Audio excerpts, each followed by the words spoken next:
Flourish Family Therapy, along with Cameron, and Dr. Lauren. And we're just kind of thinking or talking about the things that we've seen over this past week with our clients in therapy. And something that's come up a lot this past week has been grief and loss. And so we see grief and loss in a lot of different forms. We see that not only in terms of bereavement or when there's a death, but also we grieve the loss of a transition, a job, a relationship. Yeah. So sometimes pets. Pets, yeah, of course, yeah. Identity. Yeah. Mm-hmm. Sometimes an ability, like if you get an injury or something like that, sometimes you can't play that sport anymore, and you have to like grieve, not being able to do what you've always wanted to play or something like that. So that can definitely be significant. So that. Yeah, I see that a lot with athletes, right? Is when maybe there's an injury or, for instance, a concussion. And I've seen this a lot over the course of the years of kids not being able to continue playing the sport that they've grown up playing. They get to high school and they've been playing the sport since they were 3 or 4 years old, and then suddenly not being able to do that. It's a loss, right? It's a loss of identity. It's a loss of that friend group. I mean, there's a lot of grief that comes with that. Yeah, especially if they feel like their acceptance from like a parent came from like that bond playing that sport. It's like my dad really loved this sport, and like this is the time that we spent together, and now I can't do it. So it's like, dang, now I can't spend that quality time with dad, and now do we even have anything in common other than that? It can be kind of scary too. So, but also just sad, So, but I've seen that too in sports, especially with like injuries, and concussion is definitely one of those too, especially football. Yeah. Do you guys think it's helpful to help clients recognize in those situations that what they're experiencing is grief? I feel sometimes that people aren't fully aware of the fact that that's kind of the emotional experience that they're having. And have you all noticed that it's helpful to draw their awareness to that and then walk them through those stages? Oh yeah. I think it's very important for them to recognize which stage of grief they're in, and then to know that we can fluidly go through them. That first stage really being that shock and denial, right? I can't believe this is happening. And then we go on to that bargaining stage. Okay, what if things were only different, right? And then, anger and depression kind of come fluidly, right? And then that acceptance point. That's what we want. Yeah. And now, there's been a lot of research where they've added some theorists are adding that sixth stage of grief, which is hope. So, just kind of an added to that, what we're used to thinking about. But yeah, I think it's very important for people to really understand, hey, this is part of a process of the grief and loss, and to meet them where they're at, right? For themselves too. And especially for children and adolescents who might not necessarily know how to name that. They might not recognize it. To them, grief could just be death or dying. And not necessarily these transitional moments or, other, what may be categorized as a small loss, right? But it's still a loss, and we can still go through those different stages and experiences with that. So to be able to name it in that way and say, hey, this is grief, and that's okay, and create that space for them to be able to process it effectively. Yes. I think too, when you're able to identify what it is grief, kind of what you need to head towards with the client, right? Absolutely. Working towards acceptance, right? Not just in your head, but also living a life that is going to be fulfilling, so that you can feel an acceptance of the loss of the person, the identity, the role you played, the activity or the skill you lost, right? So I think it's helpful just for an orientation purpose, to know what it is that we're going through, right?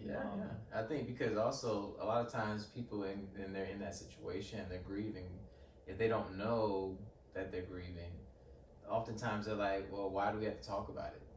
What's the point? It's not going to change anything. And then when you realize but you're grieving, and so actually that is the point. The point is for you to share that, for you to talk about it and get to a place where you're okay. And so it makes it like different, you know, it's not just trying to fix it, you know, we're not trying to just fix that problem, but we're actually trying to be okay ourselves with this new reality of what's going on. So, Right. And I think that is a very, very important point, right? Is understanding that there is life after loss, how big or small that is, and really just being able to find ourselves again through that transition, you know.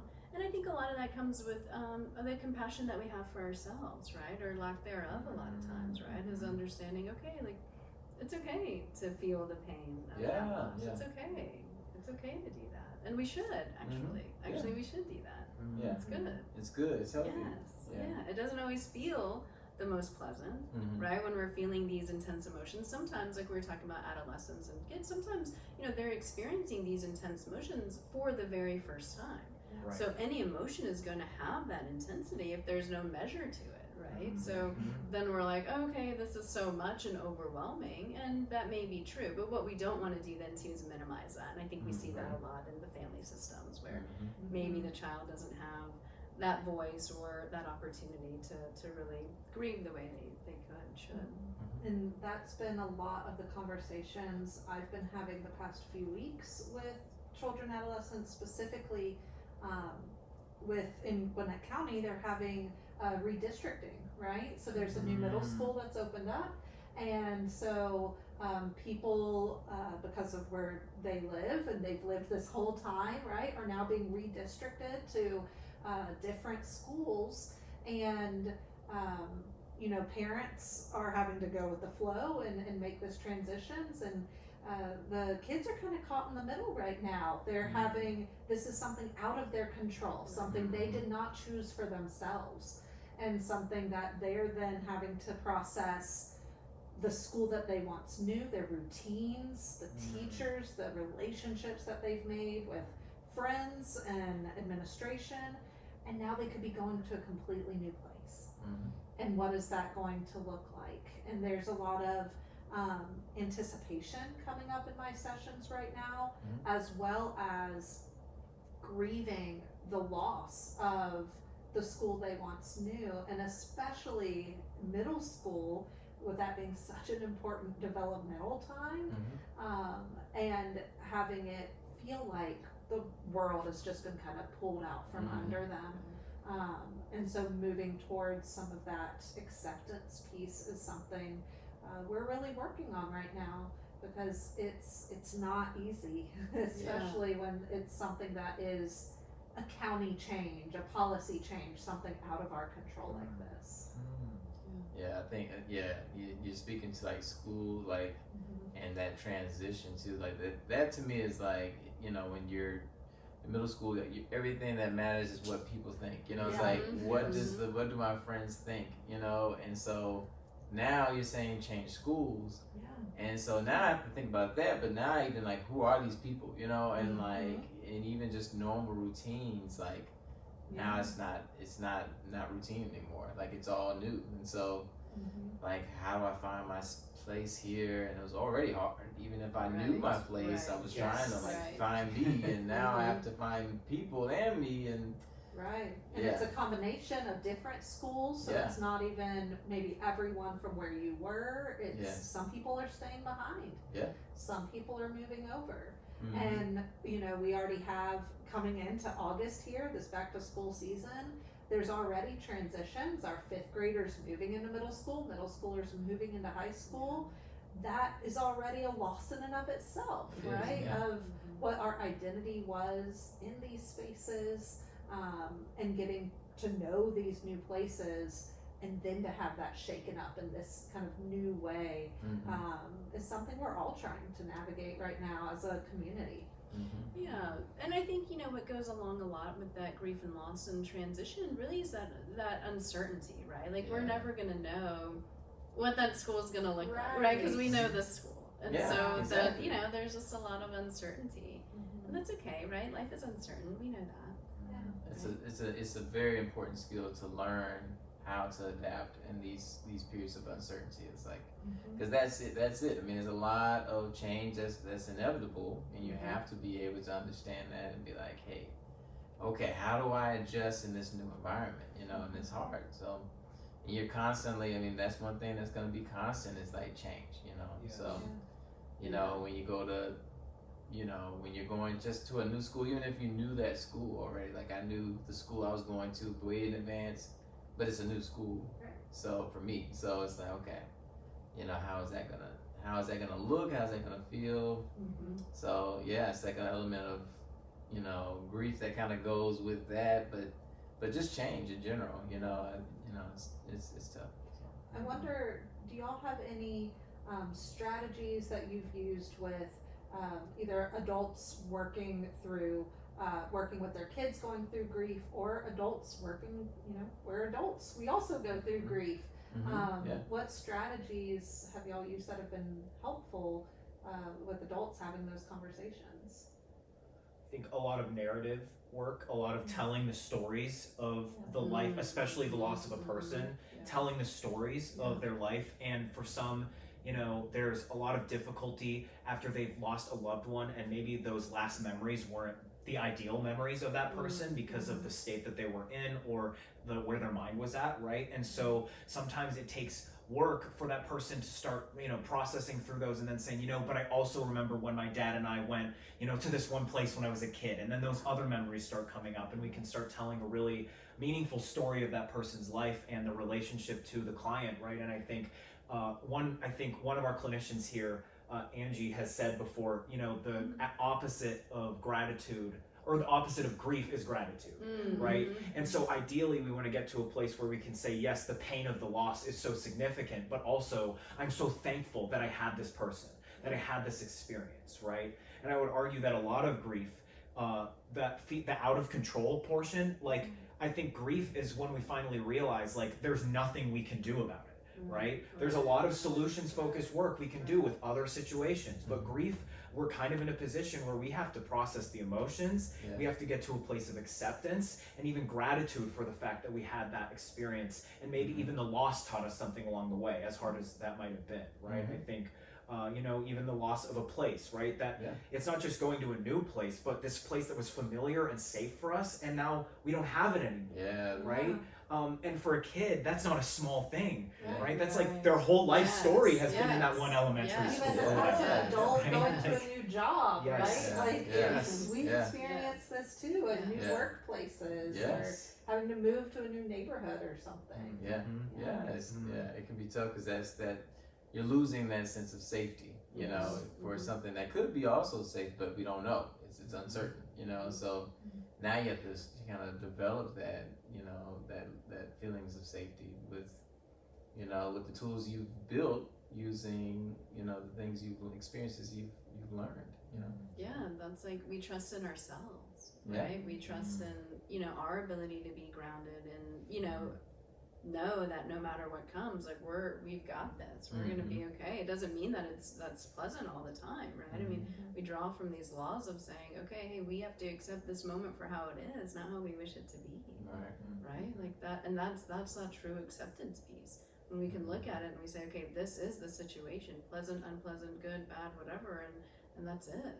You know, and now what can I do, right? What is in my control? It's not the change necessarily, right? But what can we do with that? We can control our thought process. We can control, you know, the things that we find gratitude in, and we can do that, right? And sometimes it's a process for sure, right? And, you know. Yeah, I think it's important to recognize the process part of it too, because, you know, you have to be honest with yourself if you're not at that place of acceptance yet. You know, it's like, you know, I want to be there, and that seems like the right thing, but if it's not, that's not where you are, then it's not the right thing. It's not about right and wrong. It's about where are you, and like if you're angry right now, which because oftentimes we feel angry when we can't control the change. You know, like it's not something I chose. It was just something that happened, and it was traumatic. Or now I'm angry, and I want to be accepting because I know like, you know, there's a higher power that's in control, or we try and, you know, we say things to kind of like force ourselves to a place of acceptance, but really we're angry. And it's like, you know, you ask the question of like, what do I do? Like, what's some tools? You got to get the anger out, you know, you got to express it, you know, you know, like the ice cube that you throw on the ground, like, oh man, like just seeing it shatter and just, and it's like, but really it can be very cathartic. Like, be very therapeutic, just getting that anger out, because I want to break something, but it's not appropriate to break a lamp or a wall or hit anyone. We don't want to encourage that. So let's ice. You know what I'm saying? Ice is open. We can throw that on the ground as many times and then freeze some more. And so it gets it out, but then it also, you start to realize more about, wow, you really did care. Like, these feelings aren't just there just because something happened. Like, it's there because you cared about this person. So and so you really actually are bonding with yourself and with the feelings that you've developed with that person when you get a chance to be angry that they're not there anymore. So that freedom actually does create more of an attachment or more of an acceptance of reality of what's going on. So. Yeah, you mentioned that expression, which is so important, and in expressive arts therapies, a lot of time we say it's the process and not the product, right? And that's what I'm hearing when you're talking about that journey. It's what we go through along the way. It isn't necessarily that end result. It's not always going to be that acceptance piece, but it's about what are we doing along the way, what new skills are we picking up, and the meaning behind that, where we are really gaining more insight to our own selves and how we're interacting with the world. Yeah. Love that. I think that's so important, is what we learn about ourselves through all those things that happen, right? Because we know that does shape our personality ultimately, right? And we want to make sure that we're developing those things in a healthy way, right? With all our new coping skills, or just finding our sense of self again after a loss, right? We think so much about like caretakers, right? And I think that sometimes it's really hard at that point, right? Because a lot of times that grieving process already started, but now they're grieving their role in the world, right? Okay, what does this loss mean for me in general now, right? Meaning. There's a lot of meaning. And I heard, Kevin, you mentioned something about like there's a higher power for some people, right? That they think about when they're going through that. And one thing I've noticed in grief work is that sometimes, especially the denial, the bargaining, the depression, the anger, some people get to a place where they're not sure what the meaning is anymore, right? And so it's not just me and my life and who am I, but also this happened and I can't make sense of this within my current framework for how I make sense of the world around me, right? And now you might have to be present on a spiritual or a very meaningful big picture journey with this client who they might want to change their belief system. And we obviously are there to help them reflect and process and not to impose the right one, right? But some people, it can't stay the same, right? This experience of loss might inform a really meaningful change, maybe in a very good way, right? We've seen people, find belief systems that are extremely meaningful because they went through something seriously traumatic, a loss, a grief, whatever, right? And so I think that's just part of that work that we have to be open to and not afraid of, right? Because yes, it's like you're touching on a lot of big ideas that people have a lot of big feelings about, right? And it's important to know what our role is, I think, in that process, right? Because people are going to have a lot of big thoughts when something happens and they're like, I don't know why my God would have done this to me, right? And now we're in a pretty interesting place. What do you guys think? Existential, yes, is the right word. You start to think about, well, why why am I here? Why does anything happen? Why, what is the meaning of all of this? I mean, why does anyone have to suffer the things that my loved one had to suffer? And they didn't deserve that. You start to question, okay, well, if there is a higher power, well, what's the meaning behind it? And then if we can't come up with that meaning, then it's hard. It's hard, but and that's something we can relate to. I'm sure we can all relate to now, understanding what's going on in the world and why it's happening. But but at the same time, it's like, okay, well, we do know is that we're here, right now, and so what can we figure out? What do we know? What can we what can we gather just from the experience that we've had so far? So, and then instead of trying to know how about we feel, you know what I'm saying? Like, can we just express how we feel, you know? And, you know, start there. Maybe we do get some answers and about what we believe and what we, you know, what we find is true about the world, and maybe we find that through our expression, you know. So I love that. Yeah. I would say too, sometimes with those existential things, sometimes there is something we can do, right? Yeah. Sometimes people will lose someone or something to a real issue in the world, and that experience of loss turns them into an advocate or an activist or a change maker, right? And then now their story becomes, well, I went through this thing and I'm gonna make sure that I prevent this from happening to other vulnerable people or whatever it might be, right? And if we have a healthy relationship with that change in our role, right? That can be a super positive way that people can get to the acceptance and even the gratitude piece, I think, right? Hope looking forward, right? Is purpose. Maybe for action, purpose for some people, right? I think it's just about how the client processes their emotions and being present with them in that experience. You know, that's the key factor here, for sure. Yeah, I mean, you can see that pain being used for something of quality. You know, like I can use that pain and that unfortunate situation to help someone else. You know, I mean, that's oftentimes why we're here as therapists, because we've been through something, and now we can use that to help somebody. You know, so. That's true.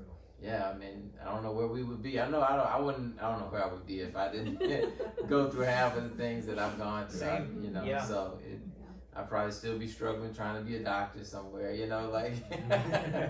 But yeah, no, that was not for me, you know. So yeah, but I learned that through the experiences, you know. So, but the same thing for clients, like they have to kind of through that expression figure it out, like what does that mean, you know. So yeah, it's interesting.